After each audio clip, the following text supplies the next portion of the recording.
అదే RTV app వార్తల్ని క్షణాల్లో చదివే అవకాశం ఉంటుంది. ఒక న్యూస్ పేపర్, ఒక టెలివిజన్ ఛానల్ మీ చేతుల్లో ఎప్పుడూ ఉంటాయి. మీడియా మిత్రులకు నమస్కారం. ఈరోజు ప్రచారంలో భాగంగా పాయలకొండల పంచాయతీ రామచంద్రాపురంలో ఉన్నాం. ప్రజలు ఎక్కడ చూసినా బ్రహ్మరథం పడుతున్నారు. మా జగనన్న పెట్టిన సంక్షేమం అందరూ ప్రతి ఏ ఇంటికి వెళ్ళినా, ఏ అవ్వని అడిగినా, ఏ అక్కని అడిగినా, ఏ చెల్లిని అడిగినా, ఏ తాతని అడిగినా కూడా అందరికీ మా పథకాలు వస్తున్నాయని అందరూ సంతోషం వ్యక్తం చేస్తున్నారు. అది కాకుండా నేను మేనిఫెస్టో కూడా చూసాము. కొత్త మేనిఫెస్టో మా జగనన్న తీసుకురావడం జరిగింది. పెన్షన్లు వచ్చేసి 3,000 రూపాయల నుంచి 3,500 రూపాయలు ఇస్తానని చెప్పడం జరిగింది.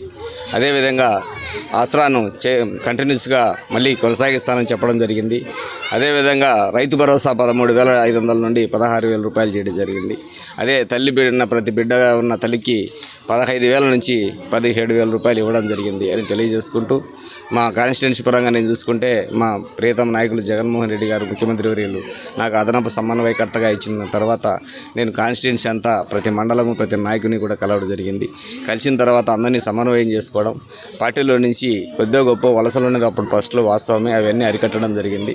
తర్వాత ప్రతి గ్రామం కూడా నేను ప్రతి ఊరు కూడా ప్రజల్లో తిరుగుతున్నాను. ఎక్కడ పెట్టిన ప్రజలందరినీ చైతన్యవంతులను చేస్తూ జగనన్న పథకాలను ఏవేవి మనకు చేశారో వాళ్ళకన్నీ తెలియపరుస్తూ ముందుకు వెళ్తున్నాం.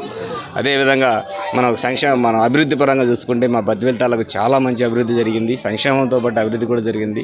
సంక్షేమంలో దాదాపు 1,500 కోట్లు బద్వేల్ తాలూకు రావడం జరిగింది. అభివృద్ధి పరంగా చూస్తే కొత్తపేట దూరంలో ఒక సెంచురీ ఫ్యాక్టరీ ఏర్పాటు చేయడం జరిగింది 1,000 కోట్లతో.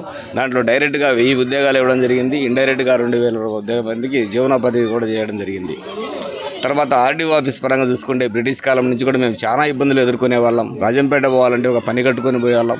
అక్కడ అధికారి ఉన్నా లేకపోయినా మళ్ళీ నిరాశపడుతూ ఎన్నిక వచ్చేవాళ్ళం. అట్లాంటి సమస్యను మా పార్లమెంటు సభ్యులు అవినాష్ రెడ్డి గారి సహకారంతో మాకు ఆర్డీఓ ఆఫీస్ ఏర్పాటు చేయడం జరిగింది. అదేవిధంగా కలసపాడు కాశీనాయుడులో 2 లిఫ్ట్ ఇరిగేషన్ స్కీములు కూడా 50 కోట్లతో శాంక్షన్ చేయడం జరిగింది. అందులో ఒక లిఫ్ట్ ఇరిగేషన్ ఆల్రెడీ శాంక్షన్ చేసి బటన్ నొక్కి నీళ్ళు ఇవ్వడం కూడా జరిగింది తెలియజేసుకుంటున్నాను. రైతన్నల కోసం లో వోల్టేజ్ సమస్య ఉందని చెప్పి ప్రతి మండలంలో 2 సబ్స్టేషన్లు ఇవ్వడం కూడా జరిగింది. అభివృద్ధి పరంగా చూసుకుంటే లింక్ రోడ్లు దాదాపు 100 కోట్లు ఇవ్వడం జరిగింది. ప్రతి గ్రామానికి తార్ రోడ్లు, డ్రైనేజ్ ఇవ్వడం జరిగింది. మున్సిపాలిటీలు చూసుకుంటే 130 కోట్లతో డ్రైనేజీ వ్యవస్థ కానీ సిమెంట్ రోడ్లు కూడా ఇవ్వడం జరిగింది. ఇంతకన్నా అభివృద్ధి ఏముంది? తెలుగుదేశంలో అభివృద్ధి జరగలేదు అంటారు. ఇంత అభివృద్ధి జరిగింది. ఇన్ని సంక్షేమ పథకాలండి. వాళ్ళు చెప్పిన మాటలు ఎవరు నమ్మే పరిస్థితి లేదు. బాబు అయితే 2014లో అన్నీ ఇస్తామని చెప్పి ఏ ఒక్కటి ఇవ్వలేకపోయినాడు. రైతు రుణమాఫీ చేస్తానన్నాడు, బాబు ఇస్తే జాబ్ ఇస్తానన్నాడు, జీవనభృతి ఇస్తానన్నాడు, అక్క చెల్లెమ్మలకు బంగారు ఇడిపిస్తానన్నాడు, ఒక్కడి చెల్లెమ్మ డాక్రా రుణమాఫీ చేస్తున్నాడు. ఏ ఒక్కటి చేయలేదు.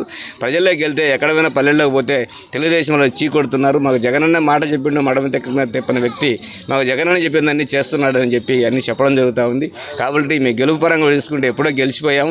మెజార్టీ మీద ఎంత 2019. మరిన్ని వీడియోస్ కోసం ఛానల్ సబ్స్క్రైబ్ చేయండి. లేటెస్ట్ అప్డేట్స్ కోసం వాట్సాప్ ఛానల్ ఫాలో చేయండి. అండ్ లింక్ డిస్క్రిప్షన్ లో ఉంది.